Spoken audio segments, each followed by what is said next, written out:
Oh, okay, you're human. Okay, thank God.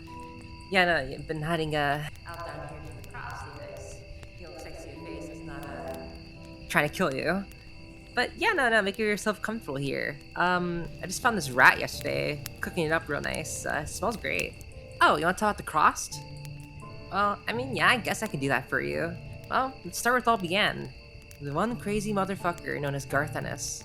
Garth Ennis is this very popular comics book writer, and you've probably known him from his works like Preacher or The Boys, or when he works with Marvel sometimes to make comics for lines like Punisher or Constantine. But he's also the one who made The Crossed, the current shithole that we're all stuck in. And it's all happened back in 2008, and when he asked the question, what would happen if all humanity just snapped and gave in to their worst inhibitions?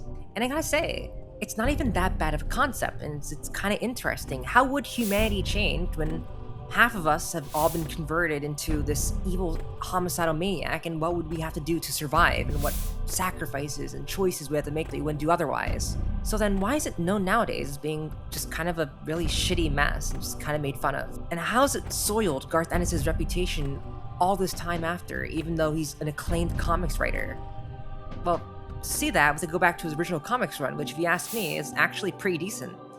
And shows a lot of the substance that a series like this can have. So, if the original comics run was so good, why are the newer ones so bad? Well, to figure that out, we have to look at his first comics run, which is simply just Crossed, a 10-issue run. Okay, so I'm only going to be covering the first chapter of the first original run in full depth, and then I'll just be skimming over the rest of it. It's because I'm just going to focus on the moments that show the main theme of the original series, and then showing a lot of moments that give it the character that it does, that makes it be a lot more expected than a lot of Badlands, and it's bullshit.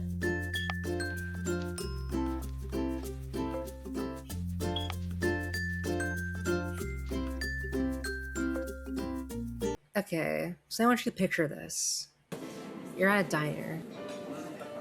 You're a regular there. It's your Sunday. It's late night, and you're just grabbing a bite to eat and a cup of coffee. Sitting down to your book. This is just another part of your routine. And a guy walks in, covered in guts and blood, dropping viscera on the countertop. You're a little disturbed, but why would you be scared? It's just a prank, right? It's just a really good costume. The chef in the back, he starts talking to the guy, saying that he's making everyone uncomfortable with that, and even if it is a joke for a costume, it's disturbing, so they want him to leave. The guy just stares and smiles. The chef gets annoyed. He wants this guy out because the older folks are really getting bothered by his general appearance. And the guy lunges forward and bites off the chef's nose, tearing it out, and he only stops after getting smacked in the head with a coffee pot, falling backwards, showering blood all over the floor. Outside, a cop car crashes into a pole. You run outside, check what happened. But it's more horrifying than just seeing a corpse, because the dead people are smiling. You don't even have a chance to properly investigate the body as the car explodes right in front of you, incinerating itself. And inside, a police officer in the other seat is being choked to death by another person with a cross on their face. And all the while they're burning, they're smiling, not a hint of agony. But it doesn't stop. In the sky, a piercing sound cracks through the sky. A plane careens downwards, barreling through your town, and explodes on the ground. Behind you, an older gentleman gets stabbed through the back and immediately violated right before your eyes. Not even time to process how or what could lead people to do this. A blinding light flashes through the sky. Luckily, you weren't looking, but others weren't as lucky. Behind you, a girl's blinded and starts freaking out. But that's not even the worst part. The worst part is the dread in your stomach as you look at the horizon and see an all emanating light burn its way through the sky, lumbering through in a mushroom shape. A nuke had dropped. This first starting issue for the Crossed comic is actually extremely good because it immediately sets the tone and how this virus works. It immediately puts it in that it is fast acting, it makes these people into sadistic masochists, and that they are going to do the absolute worst things they can do and only work towards ruining humanity. I think it also does a great job of making the reader aware that this is going to be a gory, horrific story without going too far and alienating potential readers who are invested. Because some of the shit that happens later on and the things they show are way worse than what happens in this chapter. But it's also just fucked up enough that you're going to be able to understand that it's going to get worse and that this is the tamest the cross is ever going to get. I mean, limited nudity, limited gore, but it's still horrifying, and I really respect that Garth Ennis has that kind of restraint. Now, at this point, you might be surprised about how I'm going to say the rest of the comic goes, because in the original run of Crossed, it actually doesn't focus on the Crossed themselves that much. I mean, obviously, they're in there, they're prevalent, they're the main acting force that makes our character move forward, but for the most part, it is mostly focused on the human characters and their interpersonal relationships and their own ethics when it comes to being stuck in the apocalypse of the Crossed. And every time someone dies or something big happens, it's completely dependent on their actions as a person and how that reflects on how they change to adapt to their new environment in the world of the Crossed. Like in the second issue, we're introduced to this character called Joel, who is someone who opposes Stan and his more realistic mindset by giving a more fantastical view of it all. So he assumes that this must work just like any of those, where there has to be some big cure or some fix, and that at the end of the day, everything's going to be fine and that the heroes are going to win. And that delusion is what ends up getting him and his entire family killed because he stakes all their lives on this one delusion. And something you see as you go forward in the cross is that the people who die are those who could not conform to the new world. I think it's just so easy when reading the cross to get so fixated on the gore that you're not going to pick up on what the actual story is about, fuck, which is about humanity and empathy. The entire story is about how humanity can exist even in an environment where it is completely without any humanity whatsoever. And our main character, Stan, is someone who encapsulates this perfectly because throughout the entire story, he is trying to maintain his humanity and help the people around him because ultimately he is trying to be what the cross aren't, which is people who have lost their sense of regret and guilt and empathy. And the story is actually very faithful to keeping to this line of storytelling, as the entire story going forward, characters who die do it because they are acting in a way that is completely empathetic, even if it is to their own detriment. Like, we have this old guy, Jeff, who was a serial killer, who outs himself and ultimately lets himself die because he could understand that his presence in the group makes him a danger to others, and his death is ultimately going to help them more than him being alive, with the danger that he could provide. Or you have Kitrick, who is someone who's lost literally everything, having his family torn apart in front of him, laying down his life for other people to give them a chance that they won't have to go through what he did, having to watch people die and being helpless to stop it. Whenever I hear people talk about the cross comics, it feels so easy for them to just ignore any of the decent writing because, Ew, they showed this, or ew, they showed that. or they conflate it with Badlands, which we're going to get into later. And the ending of the comics shows everything that I've been talking about completely.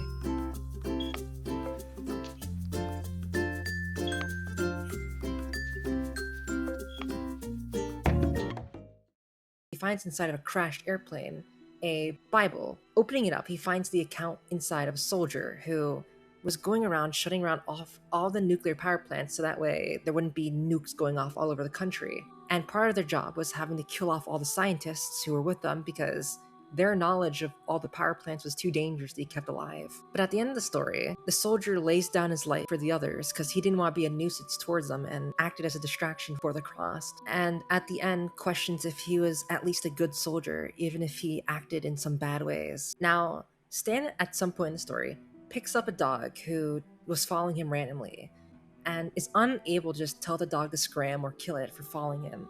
And he ultimately decides to keep the dog and feed it his food, which ends up leading him killing this guy called Brett who was kicking the dog. And afterwards, he's kind of questioning about why they're doing all this, if they're going to act so callously and seemingly be no better than the Crossed. But then he pulls out the soldier story, and then he remembers, no, they are not as bad as the Crossed, because what the Crossed are missing is guilt and grieving and hope to be good and do better. To strive for retribution and reconciliation for past grievances is what makes us human. To empathize with others is what makes us human.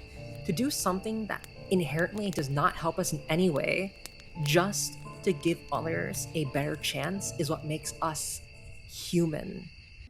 And it's Stan, after reading this, that makes him realize that they have to go back. Because see, earlier in the story, Cindy had a son named Patrick who she lost because he got separated from the group in a river, and she couldn't stand the sight of looking at his corpse, so they just move on and leave it there. And Stan realizes that this is the reason why she's been so cold and distant lately. It was the fact that she was never able to properly see off her son, how tragically and quickly he was stolen from her that's broken her to the point that she is now. And so offers to go back, go through danger, do something that in no way helps Stan, so that way she can get her closure. And it's doing this that saves them from the group that's pursuing them of Crossed, as they're no longer being chased since the Crossed didn't expect them to actually go back for the body.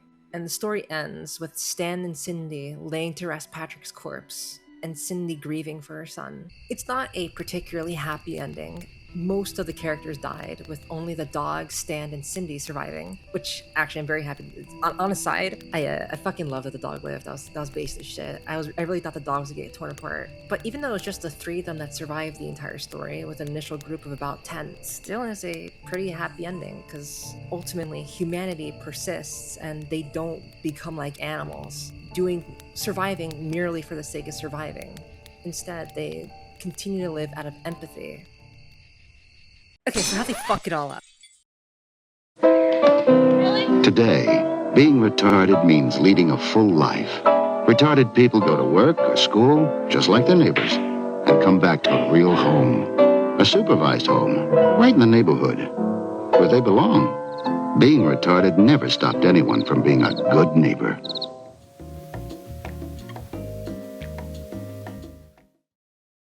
Shit. Okay, we back online? Alright. As I was saying.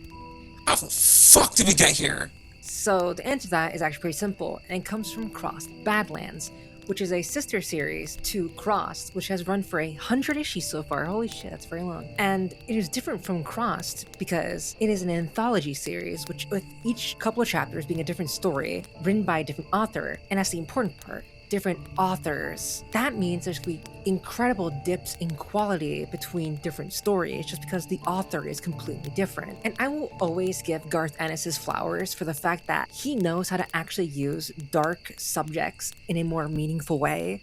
I'm not gonna say he's perfect. I mean, I have my qualms with The Boys, though I do like that series as well. But there are some writers in here who have absolutely no idea what they're doing. And this brings me to my least favorite story of the bunch, Gore Angels, which I want to point to because that's everything that's wrong with a majority of these stories. And here's the fucking thing. I don't even dislike the story. I actually like it. I think it's good. The problem is how they execute it. Look, I'm going to describe it to you and you're going to love it. And then I'm going to show how they did it and you're going to hate it. Hey, quick warning. If you don't want to listen to a story about rape, then just skip to this time code and you'll be fine. All right, see ya. So it follows a mangaka who, through their art, deals with having been before the Crossed Apocalypse, and using their art is able to express and cope with the trauma of that incident. And this allows for the comic to have manga panels that are directly inspired by real manga. And in the wake of the Crossed Apocalypse, many of their own values become tested as what was once just a dark fantasy left in the ink of their pages has now become the reality, and they've been given a chance to actually enact their revenge on their in real life. Now, this sounds very cool, and you can see how that by itself can make a very good story if done right. So now let's see how they fucked up in every way possible. Alright, so how's the story actually handle it? Well, mangaka and her cool art, right? That's how she handled it. That's her coping method, right? Oh, the story actively makes fun of her for using art as a medium to get over something like acting as if it's not actually doing anything. It's just annoying everyone around her. Okay, well, I mean, they at least have the cool art, right? From like actual mangas. Oh, they do. Oh, it has barely anything to do with the story and barely shows up. All right, but the characters. I mean, the characters are written well, right? Oh, they're all one note and have no personality.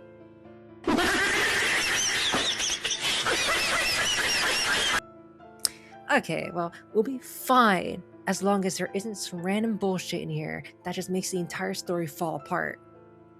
Oh, are you telling me that the story was already pressed for time, but then they decided to spend half an issue building up this villain for the end of the mini story, only for it to just be rushed over in 3 panels, and then we never get an elaboration, and the story ends abruptly?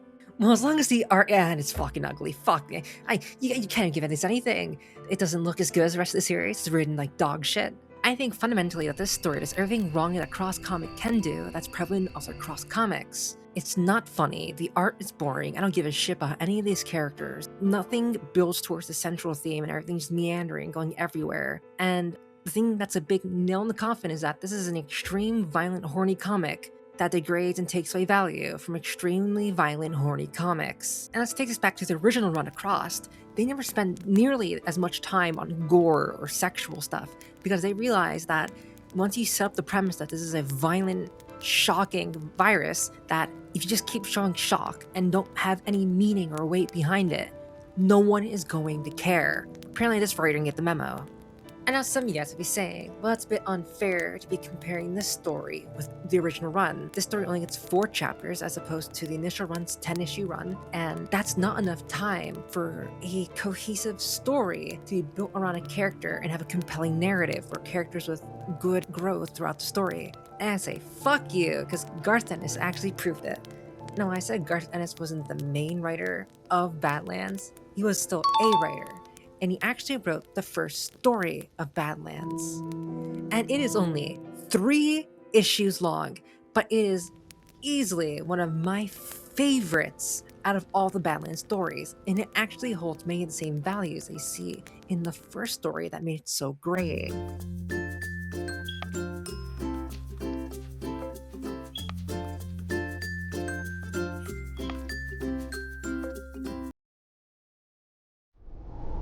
Something that you see this story does immediately right is the fact that it knows restraint.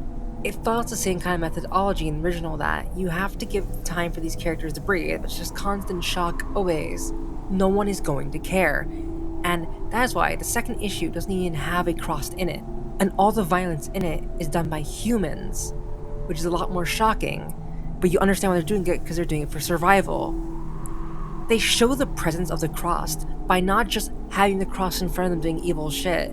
They actually show how the people are forced to adapt and survive, and how their own morals have become compromised because of the crossed. And for once, we have characters here that I actually care about.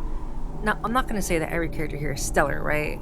But having just 1 or 2 standout characters is a lot better than having nobody. And I could say here that all these characters are fun to listen to. We don't go incredibly in depth with any of them, but we can understand the kind of group that these people are and the kind of jokes they crack and how they survive. The Prince Harry guy, and of course our main character Ian, who has a completely thought out inner turmoil and shows the dichotomy of their own thinking. And what I mean by this is that this guy is stuck between idealism and survival, and he's being unable to commit to either. He's unable to commit to how his wife had once lived in the past, having been completely wholly good, and unable to commit to being completely almost evil, but willing and able to do anything he needs to do to survive. Another thing that aids the comic is the fact that the plot is very simple, and it's able to consistently move across it without having there be anything in there that's acting as filler, and that gets in the way of you actually telling what you have to do. So there's no ninja monks slicing off people's faces or some random sex in the woods. We're actually focusing on the plot,